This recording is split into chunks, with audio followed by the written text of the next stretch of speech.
Friends, എല്ലാ കൂട്ടുകാർക്കും മല്ലീസ് YouTube വേൾഡിൻ്റെ പുതിയൊരു വീഡിയോയിലേക്ക് സ്വാഗതം. ഇന്ന് നമുക്ക് എപ്സം സോൾട്ട് എന്ന അടിപൊളി വളമൊന്നോ ഫെർട്ടിലൈസറൊന്നോ പെസ്റ്റിസൈഡോ എന്നൊക്കെ പറയാവുന്ന ഇതിനെക്കുറിച്ച് ഡീറ്റെയിൽ ആയിട്ട് നോക്കാൻ പോവാണ്. അത് ഉണ്ടായി വന്ന കാലം മുതൽ അത് നമുക്ക് ഹോം മെയ്ഡായിട്ട് അടിപൊളിയായിട്ട് ഒട്ടും തന്നെ കെമിക്കൽ എഫക്റ്റ് ഇല്ലാണ്ട് നമുക്ക് വീട്ടിൽ തയ്യാറാക്കുന്ന മെത്തേഡ് വരെ ഞാനൊന്ന് കാണിക്കുവാണ്. അപ്പോൾ നമുക്ക് നേരെ വീഡിയോയിലോട്ട് പോകാം കേട്ടോ. 1618 ഹെൻറി വിക്കർ എന്ന് പറയുന്ന ഒരാൾ ലണ്ടനിലെ എപ്സം എന്ന സ്ഥലത്ത് വളരെ അപൂർവമായി കണ്ടെത്തിയ ഒരു സംഭവമാണ് ഈ എപ്സം സോൾട്ട് എന്ന് പറയുന്നത്. അതിൻ്റെ പിന്നിലും ഒരു കഥയുണ്ട്.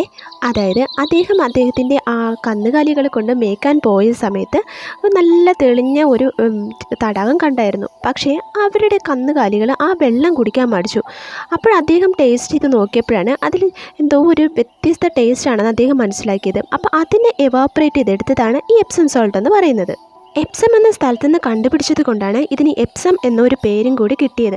അപ്പോൾ ഇത് രണ്ട് തരത്തിൽ അവൈലബിളാണ്. അതായത് ക്രിസ്റ്റലായിട്ടും നല്ല പൗഡറായിട്ടും. നമ്മുടെ പഞ്ചസാര പോലെ തന്നെ വേഗം അലിഞ്ഞു പോകുന്ന ഒരു സംഭവം കൂടിയാണ് നമ്മുടെ എപ്സം സോൾട്ട്. എല്ലാവർക്കും ഒരു തെറ്റായ ധാരണയുണ്ട്. ഈ എപ്സം സോൾട്ട് കൊടുത്തു കഴിഞ്ഞാൽ നമ്മുടെ പച്ചക്കറികൾ നിറച്ച് കായിടും, അതുപോലെ തന്നെ ചെടികളാണെങ്കിൽ പൂ കൊണ്ട് അതിൻ്റെ എന്താ പറയുക, ഒരു രക്ഷയില്ലാത്ത രീതിയിലായി മാറും എന്നൊക്കെ പറയുന്നുണ്ട്. പക്ഷേ അതിൽ യാതൊരുവിധ സത്യമില്ല. കാരണം ഈ എപ്സം സോൾട്ടിൽ NPK അടങ്ങിയിട്ടില്ല. NPK ഉണ്ടെങ്കിൽ മാത്രമാണ് ധാരാളം പൂവിടുന്നതും പച്ചക്കറികളാണെങ്കിൽ ധാരാളം പഴവർഗ്ഗങ്ങൾ നമുക്ക് തരുന്നതും. പക്ഷേ ഇതിൽ ധാരാളം മഗ്നീഷ്യമാണ് അടങ്ങിയിട്ടുള്ളത്. ഈ എപ്സം സോൾട്ട് എന്ന് പറയുന്നത് മഗ്നീഷ്യം സൾഫേറ്റ് ആണ് കേട്ടോ. അപ്പോൾ അത് നമുക്ക് ഒരിക്കലും നമ്മുടെ പ്ലാന്റ്സിന് നല്ലതല്ല എന്നല്ല, ഒരുപാട് ഗുണങ്ങൾ ചെയ്യത്തില്ല. ചെറിയ രീതിയിൽ ഒരു ഇത് മാത്രമേ നമുക്ക് ഇതിൽ നിന്ന് കിട്ടുന്നുള്ളൂ. അതായത് ഇപ്പോൾ ഇലയൊക്കെ മഞ്ഞളിച്ച് പോകുന്നത്, ഇപ്പോൾ തക്കാളിക്കാണെങ്കിൽ ഇലയൊക്കെ മഞ്ഞളിച്ച് പോകുന്നതും വാട്ടരോഗമൊക്കെ വരുമല്ലേ. അപ്പോൾ അന്നേരം നമുക്ക് മാസത്തിൽ ഒരു വട്ടം നമുക്ക് അത് ചെറിയ രീതിയിൽ യൂസ് ചെയ്യാം. 1 ലിറ്റർ വെള്ളം എടുക്കുവാണെങ്കിൽ ഒരു 2 ഗ്രാം മാത്രം എപ്സം സോൾട്ടും കൂടി മിക്സ് ചെയ്ത് നമ്മുടെ ജസ്റ്റ് ഒന്ന് സ്പ്രേ ചെയ്ത് കൊടുക്കാം. ഇത് ഓവറായിട്ട് യൂസ് ചെയ്ത് ഉണ്ടെങ്കിലും നമ്മുടെ പ്ലാന്റ്സ് പെട്ടെന്ന് ഇല്ലാതായി പോകാനുള്ള ചാൻസ് കൂടുതലാണ്. അല്ലാണ്ട് ധാരാളം പഴവർഗ്ഗങ്ങൾ തരുമെന്ന് യാതൊരുവിധ ഉറപ്പും ഇതിലില്ല. ഓക്കെ, കാരണം പൊട്ടാഷ്യം എന്ന് പറയുന്ന സംഭവം ഇതിൽ ഒട്ടും തന്നെ അടങ്ങിയിട്ടില്ല. മഗ്നീഷ്യം അടങ്ങിയിട്ടുള്ളത് കൊണ്ട് തന്നെ ഈ ചെടികൾക്ക് ബാക്കി ആവശ്യം വരുന്ന സാധനങ്ങൾ ഇതിൽ നിന്ന് കിട്ടുന്നതാണ്. എന്നാൽ ഇത് തീരെ ഉപയോഗിക്കാൻ പാടില്ല എന്ന് കേട്ടാലില്ല, നമുക്ക് അത്യാവശ്യത്തിന് യൂസ് ചെയ്യാവുന്നതാണ്. ജസ്റ്റ് സ്പ്രേ ചെയ്ത് കൊടുക്കാം. അല്ലാന്നുണ്ടെങ്കിൽ ഇപ്പോൾ ചെടിയൊക്കെ ഇളക്കി മാറ്റി വയ്ക്കുന്ന സമയമുണ്ടല്ലോ, നമ്മൾ റീപോർട്ട് ചെയ്യുന്ന സമയത്തൊക്കെ അതിൻ്റെ ചുവട്ടിൽ കുറച്ചൊക്കെ ഒന്ന് വിതറി കൊടുക്കുന്നത് വളരെ നല്ലതായിരിക്കും. എപ്സം സോൾട്ടിനെ കുറിച്ച് നമ്മൾ യൂട്യൂബിൽ നോക്കിക്കഴിഞ്ഞിട്ടുണ്ടെങ്കിൽ പലരും പറയുന്നത് ഒരുപാട് പൂക്കൾ തരും, ഒരുപാട് പഴവർഗ്ഗങ്ങൾ തരുമെന്നൊക്കെയാണ്. പക്ഷേ അതിൽ യാതൊരുവിധ സത്യവുമില്ല. സത്യം പറഞ്ഞാൽ ഇതാണ് ശരിക്കും സംഭവിക്കുന്നത്. നമുക്ക് ചെറിയ അളവിലൊക്കെ യൂസ് ചെയ്യാം. ആ ചെടിക്ക് ചെറിയ ആവശ്യമുള്ള മഗ്നീഷ്യമൊക്കെ ഇതിൽ നിന്ന് കിട്ടുന്നതായിരിക്കും. പൊട്ടാഷ്യം എന്ന ആ ഒരു അയൺ കണ്ടൻറ്റ് കൂടുതലുണ്ടെങ്കിൽ മാത്രമാണ് നമ്മുടെ ചെടികൾ നിറച്ച് പൂക്കുകയും കായ്ക്കുകയും ഒക്കെ ചെയ്യുന്നത്. അപ്പോൾ അതില്ലാത്തത് കാരണം ആ ഒരു രീതിയിലുള്ള റിസൾട്ട് മാത്രമേ കിട്ടുന്നുള്ളൂ. എന്നാലും ഞാൻ ഈ എപ്സം സോൾട്ട് നമുക്ക് വീട്ടിൽ വളരെ ഈസി ആയിട്ട് ചെയ്തെടുക്കാൻ പറ്റും കേട്ടോ. ഈ തക്കാളിക്കയിലൊക്കെ പൂ വന്നിട്ട് അത് വിടർന്ന് നന്നായിട്ട് പരാഗണം നടന്നില്ലെങ്കിലാണ് അത് കായായിട്ട് മാറാത്തത്. അപ്പോൾ ഇത് ചെറിയ രീതിയിലൊക്കെ കൊടുക്കുമ്പോൾ നമുക്കത് ശരിയായ രീതിയിൽ നടന്ന് കിട്ടും. അപ്പോൾ ഇങ്ങനത്തെ കുഞ്ഞു ആവശ്യങ്ങൾക്ക് മാത്രമേ നമുക്ക് യൂസ് ചെയ്യാൻ പറ്റുള്ളൂ. അപ്പോൾ ഞാനിന്ന് ഒരു അടിപൊളി മെത്തേഡ് കാണിക്കുകയാണ്. നമ്മുടെ കിച്ചണിൽ തന്നെ അവൈലബിൾ ആയിട്ടുള്ളൊരു സാധനം വെച്ചിട്ടാണ് ഞാനിത് ചെയ്യാൻ പോകുന്നത്. അപ്പോൾ നമുക്കതെങ്ങനെയാണ് ഉണ്ടാക്കാമെന്ന് നോക്കാം. അതിനായിട്ട് ഞാൻ എടുക്കുന്നത് നമ്മുടെ കിച്ചണിൽ തന്നെയുള്ള കടലയാണ്. ഇത് നമ്മുടെ ചുവന്ന കടലയാണ്. ഈ വെള്ളക്കടലയുമുണ്ട്. ഇതിനേക്കാളും കുറേ കൂടി ബെനിഫിറ്റ് ഉള്ളത് നമ്മുടെ വെള്ളക്കടലയിലാണ്. അപ്പോൾ എൻ്റെ കയ്യിലിപ്പോൾ ചുവന്ന കടല ഉള്ളത് കൊണ്ട് ജസ്റ്റ് ഞാൻ അത് എടുക്കുവാണ്. സാധാരണ ഞാൻ വെള്ളക്കടലയാണ് യൂസ് ചെയ്യുന്നത്. ഇപ്പോൾ തൽക്കാലം ഇല്ലാത്തത് കൊണ്ട് ഞാനിത് എടുക്കുന്നേ ഉള്ളൂ. ഇതിനേക്കാളും ബെനിഫിറ്റ് കൂടുതൽ വെള്ളയാണ്. അതുള്ളവർ മാക്സിമം അതെടുക്കുക. ഇത് ബ്ലാക്ക് ചനാദാൾ എന്നൊക്കെ പറയാറുണ്ട്. അപ്പോൾ ഇത് ഒരുപാട് ഹെൽത്ത് ബെനിഫിറ്റ്സ് ഉണ്ട്. നമുക്ക് കഴിക്കുന്നതിനായാലും ഒരുപാട് ഹെൽത്ത് ബെനിഫിറ്റ്സ് ഉള്ളതാണ്. അപ്പോൾ ഇത് നമ്മൾ യൂസ് ചെയ്യാൻ പോകുന്നത് ലിക്വിഡ് രൂപത്തിലാണ്. ഇത് നമുക്ക് പൊടിച്ചും യൂസ് ചെയ്യാം. അത് ഞാൻ വഴി എങ്ങനെയാണെന്ന് പറഞ്ഞു തരാം. അപ്പോൾ ഇത് ഞാനൊരു 50 അല്ലെങ്കിൽ 100 ഗ്രാം, ഈ ഒരു അളവ് കറക്റ്റായിട്ട് വേണം കേട്ടോ. ഒരു 50 അല്ലെങ്കിൽ 100 ഗ്രാം നമ്മൾ കറക്റ്റായിട്ട് തന്നെ എടുക്കണം. അപ്പോൾ ഇത് നമ്മൾ എങ്ങനെയാണ് യൂസ് ചെയ്യാമെന്ന് നോക്കാം. 50 മുതൽ 100 ഗ്രാം ഇതാണ് ഇതിൻ്റെ ഒരു അളവ്. ഇത് ഞാൻ 1 ലിറ്റർ വെള്ളത്തിലോട്ടാണ് ഇതിനെ ചെയ്യാൻ പോകുന്നത്. അപ്പോൾ അതിന് വേണ്ടിയിട്ട് നമുക്ക് നല്ലൊരു കണ്ടെയ്നർ എടുക്കാം. ഏത് പഴയതായാലും കുഴപ്പമൊന്നുമില്ല. ഞാൻ ജസ്റ്റ് വീഡിയോ പർപ്പസ് ആയതുകൊണ്ട് ഇങ്ങനത്തെ ഒരു ബോട്ടിൽ കാണിക്കുന്നതേ ഉള്ളൂ കേട്ടോ.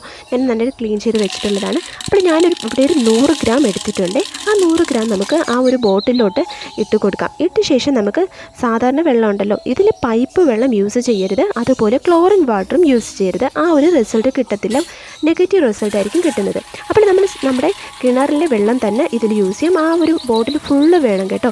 അതായത് 1 ലിറ്റർ വെള്ളം എടുക്കുവാണെങ്കിൽ അതിൽ നമ്മൾ 50 മുതൽ 100 ഗ്രാം കടല ഇട്ട് കൊടുക്കണം. ഞാൻ ചുവന്ന കടലയാണ് എടുത്തത്. ഇതിനേക്കാൾ ബെനിഫിറ്റ് ഉള്ളത് വെള്ളക്കടലയാണ്. വെള്ളക്കടലുള്ളവർ അതെടുക്കാം.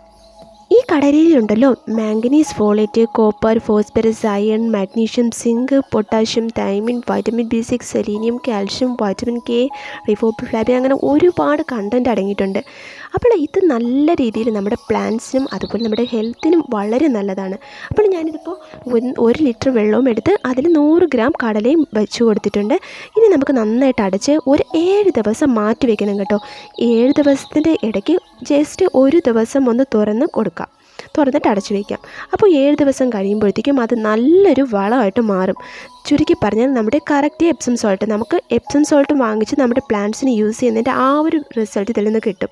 ഇത് മെയിനായിട്ട് ഇതുപോലെ പ്ലാന്റ്സൊക്കെ നല്ല പച്ച നിറം ഉണ്ടാകാനായിട്ട് വളരെ ഹെൽപ്ഫുൾ ആവും കേട്ടോ.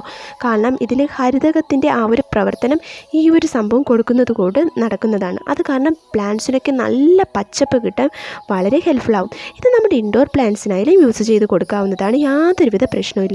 അപ്പോൾ ഞാൻ ഒരാഴ്ച കഴിഞ്ഞ് ഞാനിത് ഓപ്പൺ ചെയ്യാൻ പോവുകയാണേ. അപ്പോൾ ഇത് ഭയങ്കര സ്മെല്ലുണ്ടാവും. അത് സ്മെല്ല് കേട്ട് നിങ്ങൾ ഓടരുത് കേട്ടോ. കാരണം അത്രയധികം ഭയങ്കര സ്മെല്ലായിരിക്കും ഇതിൽ വന്നിട്ടുള്ളത്. ഇത് ഒരാഴ്ച കഴിഞ്ഞപ്പോൾ കടലേക്ക് നന്നായിട്ട് പൊന്തി വന്നിട്ടുണ്ട്. നമ്മുടെ ആ ഒരു നമ്മുടെ ഫെർട്ടിലൈസർ അടിപൊളിയായി വന്നിട്ടുണ്ട്. കണ്ടോ, മേലെ പതയൊക്കെ വന്ന് നിൽപ്പുണ്ട്. അപ്പോൾ ഇത് ചെറിയൊരു എന്താ പറയുക, ലൈറ്റ് ഒരു യെല്ലോയിഷ് കളറായും വന്നിട്ടുണ്ട്. അപ്പോൾ ഞാനിത് തുറക്കാൻ പോവുകയാണേ. തുറക്കുമ്പോൾ ഭയങ്കര ഒരു ബോധം കെടുത്തുന്ന ഒരു സ്മെല്ലാണ് കേട്ടോ. അപ്പോൾ ചിലപ്പോൾ നമ്മളിത് യൂസ് ചെയ്യുമ്പോൾ ചുറ്റുള്ളവരൊക്കെ ചോദിച്ചെന്ന് വരാം ഇതെന്താ സ്മെല്ലെന്നൊക്കെ ചോദിക്കും കേട്ടോ. കാരണം അത്രയ്ക്ക് സ്മെല്ല് ഇതിൽ നിന്ന് വരുന്നുണ്ട്. അപ്പോൾ ഇത് നമ്മൾ ഇങ്ങനെ യൂസ് ചെയ്യാൻ പോകുന്നത്, ഇത് യൂസ് ചെയ്യുന്നതിന് മുന്നേ ആയിട്ട് അത്യാവശ്യം നന്നായിട്ടൊന്ന് മിക്സ് ചെയ്ത് കൊടുക്കണം കേട്ടോ. കാരണം അതിൽ ന്യൂട്രിയൻസ് മേലും താഴെയായിട്ട് കിടക്കാനുള്ള ചാൻസ് കൂടുതലാണ്. അപ്പോൾ അത് നന്നായിട്ടൊന്ന് മിക്സ് ചെയ്ത ശേഷം മാത്രം നമുക്കിത് യൂസ് ചെയ്യണം കേട്ടോ. ഇതിന് ഞാനിനെ ഒരു സ്പൂൺ കൊണ്ട് തന്നെ നല്ല രീതിയിലൊന്ന് മിക്സ് ചെയ്ത് കൊടുക്കുവാണേ. അപ്പോൾ നിങ്ങൾ വിചാരിക്കും അതിലുള്ള കടല ഇനി എന്ത് ചെയ്യുന്നല്ലേ, കടല നമുക്ക് എന്തായാലും കറി വെക്കാൻ യൂസ് ചെയ്യാൻ പറ്റത്തില്ല. കാരണം അത്രയ്ക്ക് നല്ല മണമാണ് കേട്ടോ.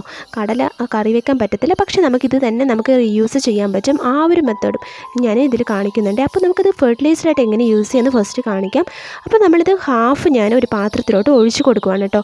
ഇതിൻ്റെ അതായത് കടല ഇട്ട് വെച്ച വെള്ളം ഹാഫ് എടുക്കുവാണ്. അതിൻ്റെ ഹാഫ് നമുക്ക് നമ്മുടെ സാധാരണ വെള്ളം ഉണ്ടല്ലോ അത് യൂസ് ചെയ്യാൻ പോവുകയാണ്. അത് ഞാൻ ഓൾറെഡി പറഞ്ഞ പോലെ നമുക്ക് മഴവെള്ളം കിട്ടുവാണെങ്കിൽ നമുക്ക് ധാരാളമായിട്ട് യൂസ് ചെയ്യാം. അതുപോലെ നമ്മുടെ കിണറിലെ വെള്ളം യൂസ് ചെയ്യാം. ഒരിക്കലും ക്ലോറിൻ കലർന്നിട്ടുള്ള വെള്ളം അല്ലാന്നുണ്ടെങ്കിൽ നമ്മുടെ പൈപ്പിൽ വരുന്ന വെള്ളം യൂസ് ചെയ്യാൻ പാടില്ല. അത് വേറൊരു റിസൾട്ടായിരിക്കും കേട്ടോ. അപ്പോൾ ഞാനിത് നമ്മുടെ കിണറ്റിലെ വെള്ളമാണ് ഇതിൽ ഞാൻ എടുത്തിട്ടുള്ളത്. അപ്പോൾ പാത്രം നമ്മുടെ കടല വെച്ച വെള്ളവും പാത്രം നമ്മുടെ പച്ചവെള്ളം ഒഴിച്ചു കൊടുത്തിട്ടുണ്ട്. ഇനി നമുക്കിത് ഏതൊരു പ്ലാന്റിനും നമുക്ക് യൂസ് ചെയ്യാം. പച്ചക്കറികൾക്ക് കൊടുത്തെന്ന് വെച്ച് യാതൊരുവിധ വേറെ പ്രശ്നങ്ങളും വരത്തില്ല. നമ്മൾ എപ്സം സോൾട്ടിൻ്റെ ആ സെയിം എഫക്റ്റ് ആയതുകൊണ്ട് തന്നെ നമുക്ക് അത് കൊടുക്കുന്നത് പോലെ ഇതും കൊടുക്കാം. ഇപ്പം ഇതിന് പകരം നിങ്ങൾ എപ്സം സോൾട്ടാണ് യൂസ് ചെയ്യുന്നതെങ്കിൽ 1 ലിറ്റർ വെള്ളം എടുക്കുക, അതിലോട്ട് ഒരു 2 ഗ്രാമിന് എപ്സം സോൾട്ട് ഇടുക, നന്നായിട്ട് ഷേക്ക് ചെയ്യുക, പ്ലാന്റ്സിന് ഉടനെ തന്നെ നമുക്ക് ഒഴിച്ചു കൊടുക്കാം. അത് ഇൻസ്റ്റൻ്റായിട്ട് യൂസ് ചെയ്യാൻ പറ്റും. ഇത് ഒരു 7 ദിവസം വച്ച ശേഷം നമുക്ക് യൂസ് ചെയ്യാൻ പറ്റുള്ളൂ. ഇതുപോലെ ചെടിയുടെ ചുവട്ടിൽ ഒഴിച്ചു കൊടുക്കാം. അതുപോലെ നമ്മൾ ചെടികൾ മാറ്റി നടുന്ന സമയത്താണെങ്കിൽ അതിൻ്റെ ചുറ്റും ജസ്റ്റ് ഒന്ന് വെതറി കൊടുത്ത ശേഷം ഇതുണ്ടല്ലോ പെട്ടെന്ന് വെള്ളം ഒഴിച്ചു കൊടുക്കാം. വേഗം അങ്ങ് അലിഞ്ഞു പോകും കേട്ടോ. ഇത് നമ്മൾ പഞ്ചസാരയുടെ ആ ഒരു ഇതുപോലെ ആയതുകൊണ്ട് തന്നെ വേഗം അലിഞ്ഞു പോകും. അപ്പോൾ ഇത് ഞാൻ ഓൾറെഡി പറഞ്ഞു, ഇത് ഒരുപാട് കുലകുത്തി കായ്ക്കും പൂക്കും അങ്ങനത്തെ രീതിയിൽ നിങ്ങൾ ആരും ഇത് യൂസ് ചെയ്യാൻ നിൽക്കരുത്. അങ്ങനത്തെ യാതൊരുവിധ റിസൾട്ടും കിട്ടത്തില്ല.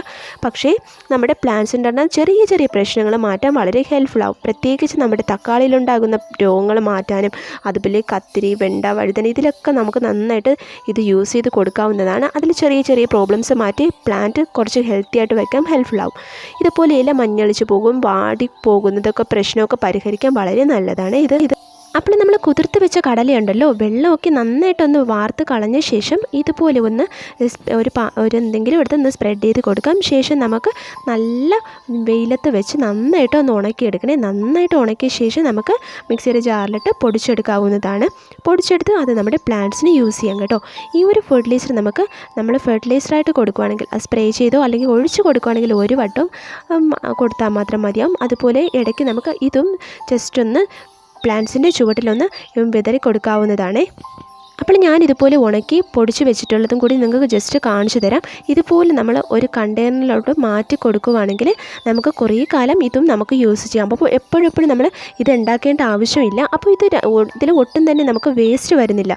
നമ്മൾ ആ വെള്ളം നമുക്ക് ഫെർട്ടിലൈസറായിട്ട് യൂസ് ചെയ്യാം. അതുപോലെ തന്നെ അതിൻ്റെ ആ ഒരു കടല നമുക്ക് ഇതുപോലെ പൊടിച്ച് വെച്ചിട്ടുണ്ടെങ്കിൽ നമുക്ക് ഏതൊരു പ്ലാന്റ്സിനും ജസ്റ്റ് ഒന്ന് ഇട്ട് കൊടുക്കാവുന്നതാണ്. ഇട്ട് കൊടുത്ത മണ്ണൊക്കെ ഒന്ന് വച്ച ശേഷം ജസ്റ്റ് ഒരു പൊതയൊക്കെ ഇട്ട് കൊടുത്താൽ നമ്മുടെ പ്ലാന്റ്സ് വളരെ ഹെൽത്തി ആയിട്ട് വളർന്നു വരുന്നതാണ്. അപ്പോൾ ഇന്നത്തെ അറിവ് നിങ്ങൾക്ക് എല്ലാവർക്കും യൂസ്ഫുള്ളായി കാണുമെന്ന് വിശ്വസിക്കുന്നു. അടുത്തൊരു യൂസ്ഫുള്ളായി വീഡിയോയിൽ കാണുന്നവരെ എല്ലാവർക്കും ബാക്ക്. Thanks for watching.